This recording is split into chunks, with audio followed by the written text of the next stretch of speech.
pas la défense, l'attaque. Jamais je fuirai Walek. Petite sans paix, je me balade. Je vis la vie, je vis ma life. Fico bip bip, ouais ça vient de commencer. C'est les cités, ça prend pas la serre. Gros, je vois tout comme Fico. Wesh équipe, bon bah début de semaine, tranquille, on se fait la petite vidéo actu du lundi. J'espère que t'es bien assis, moi je suis pas assis, je suis debout, t'as capté. Et c'est parti pour la petite vidéo actu du lundi. Ouais, j'ai dit n'importe. Bah l'équipe, pour commencer cette petite actualité du lundi, on va parler de La Fouine. Puisqu'en gros, ben il y a un featuring entre La Fouine et Leto qui a été enregistré. Donc je sais pas quand il va sortir, mais à mon avis, ça va sortir sur le prochain projet de La Fouine.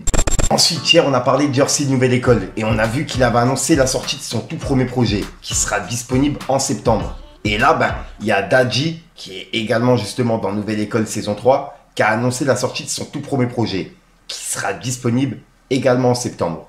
Donc voilà. Et pour l'instant, pour les deux, il n'y a pas de jour précis. Ensuite, ça, je vous en parle dans cette vidéo parce que c'est une dinguerie. Il y a Ouais Renoir qui a publié justement un ticket à gratter qui est Astro, tu vois. Et en gros, il peut gagner jusqu'à 25 000 euros. Et il a gagné 25 000 euros. C'est une dinguerie. Et il y a des personnes qui pensent que c'est une pub de sa part. Donc ouais, je sais pas. Mais en tout cas, le ticket, ben, il a l'air d'être gratté. Donc voilà. Si jamais il les a gagnés, félicitations à lui. Ensuite, on a Oli de Big Flo et Oli qui a passé un message à Dadju. On peut voir qu'il a dit: Dadj, je me rappelle les débuts à Motoban avec toi en première partie de la section. Tous nous négligés, des stades et des diamants. Le temps est passé. Force et bravo. On a un festival. Putain. Et c'est signé Oli. Et c'est le message de Oli pour Dadju, tu vois, par rapport au Rose Festival qu'on a parlé hier. Ensuite, cette vidéo elle tourne depuis ce matin et je vous l'ai également mise sur Instagram. En gros, il y a Caris qui était en concert hier soir. Et il y a une personne, enfin 2 ou 3 personnes qui se sont permis de crier Booba. Et sachant que Booba et Caris, ils sont en clash, etc. T'as capté. Et la réaction de Caris, il y a plein de personnes qui s'y attendaient pas, tu vois. Il a mis un coup de pression directement aux personnes, juste en les regardant. Donc ouais, dites-moi dans les commentaires ce que vous en pensez. Regardez. Pauvre, coup de pression, le gars n'assume pas devant Kari.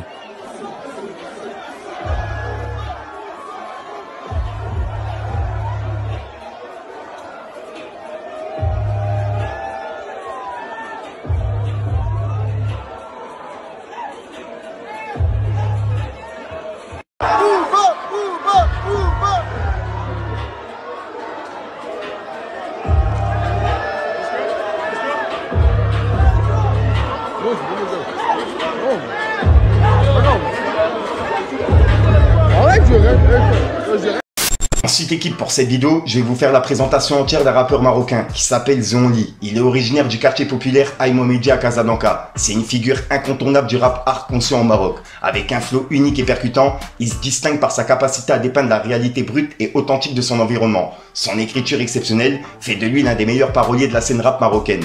The Only, il se contente pas de rapper, il raconte des histoires profondes et réelles, capturant l'essence de la vie urbaine marocaine avec une intensité rare. Ses textes, empreints de vérité et lyrisme, résonnent comme un écho puissant de son vécu et celui de son quartier.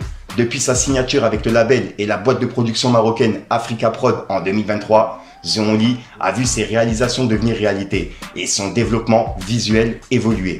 Depuis le premier clip en tant qu'artiste Africa Prod, Nefesna Akha, ça veut dire notre fierté au-delà de tout ou un truc comme ça. Bref, dites-moi dans les commentaires pour les personnes qui ont compris. Mais je vous invite justement à aller voir son clip. C'est Nefesna Akha. Ouais, j'ai demandé à mon frère justement comment ça se prononçait, puisque je vous le mets à l'écran. Pour les personnes justement qui arrivent à lire, dites-moi dans les commentaires.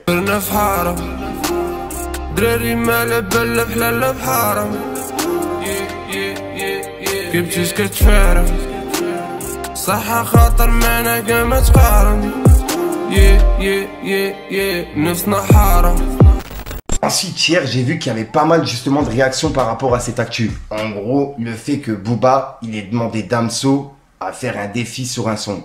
Et il y a des personnes justement qui étaient du côté de Booba et d'autres personnes qui étaient du côté de Damso. Donc pour les personnes justement qui veulent, je vous invite à commenter directement et je vous dirai justement qui a le plus de commentaires de son côté entre Booba et Damso. Dites-moi qui gagnerait le duel entre les deux. Ensuite, je devais vous en parler il y a 2 jours, mais j'ai complètement oublié et je l'avais de côté. En gros, il y a Chacola, Gazo et Bobby Shmurda qui étaient ensemble dans le studio. Et il y a un featuring qui vient d'être annoncé directement par Gazo. En gros, Gazo, il a identifié Chacola et il a dit « Il sort quand celui-là ?» Et il a mis un emoji mort de rire. Et en gros, c'est une vidéo où il n'y a pas de son, mais on peut voir Chacola, Bobby Shmurda et puis Gazo dans le studio. Et en gros, il y a des personnes qui ne sont pas trop pour ce featuring, tu vois. Il y a une page rap qui a dit « Bobby Shmurda, depuis l'histoire avec Kalash Criminel, je le vois en bizarre. On va pas stream. » Et il a mis un pouce vers le bas. Puisque, ouais, il y a eu une petite histoire entre Kalash Criminel et Bobby Shmurda. Et c'est ce qu'on avait vu il y a quelques années maintenant. En gros, il s'était expliqué avec Chris de Iconic en disant comme quoi Bobby Shmurda, il avait accepté de faire un featuring. En gros, c'est lui-même justement qui avait demandé à Kalash Criminel de faire un featuring puisqu'il avait kiffé ses sons. Et il a fait plus de 40 mesures. Donc Kalash Criminel, il avait presque 2 sons qui étaient préparés avec Bobby Shmurda. Et frérot, il a posé au moins 46 mesures. Et son couplet qui est là, on l'a découpé, frérot. Ah ouais?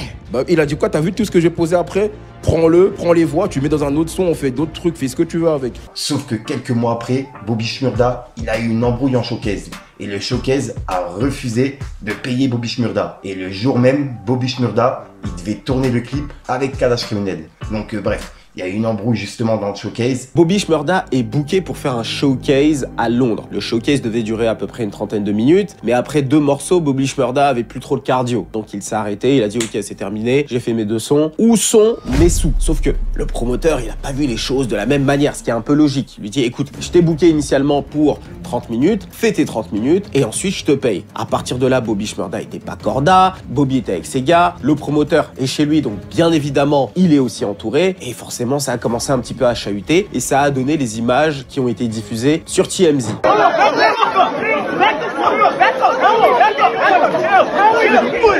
Et en sortant du showcase, il a appelé Kalash Criminel pour faire le clip. Sauf que cette fois-ci, il a expliqué à Kalash Criminel que le featuring justement qu'ils ont fait, il était plus gratuit et que c'était 10 000 €. Et qu'en gros, il fallait qu'il prenne en charge l'hôtel, la bouffe, etc. Tu vois, de lui et toute son équipe. Sauf que Kalash Criminel, il a pas accepté. Et c'est pour ça que, dans la réédition de son projet, il me semble qu'il a changé justement le nom. Il n'y a pas Bobby Shmurda justement sur le son, quoi. Et c'était justement dans le titre du son. Donc voilà. Et c'était la petite histoire par rapport à ça, pour les personnes qui se rappelaient plus. Et c'était Chris de Iconic qui avait invité Kalash Criminel en interview et il s'était expliqué par rapport à ça. Donc je vous passe un extrait pour les personnes qui ne l'avaient pas vu. Regardez.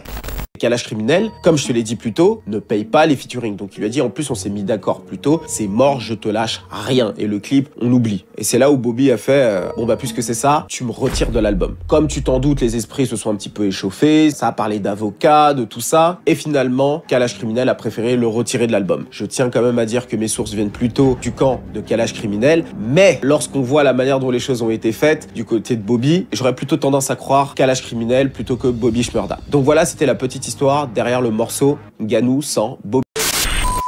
Donc voilà l'équipe, c'est tout pour cette petite vidéo actu. Dites-moi vous ce que vous en pensez dans les commentaires et n'hésitez pas à mettre un petit pouce bleu pour soutenir le référencement. Et si jamais vous n'êtes pas abonné, je vous invite à activer la petite cloche l'équipe.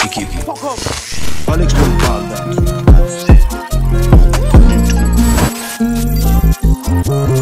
la défense, l'attaque, jamais je fuirai Wallet.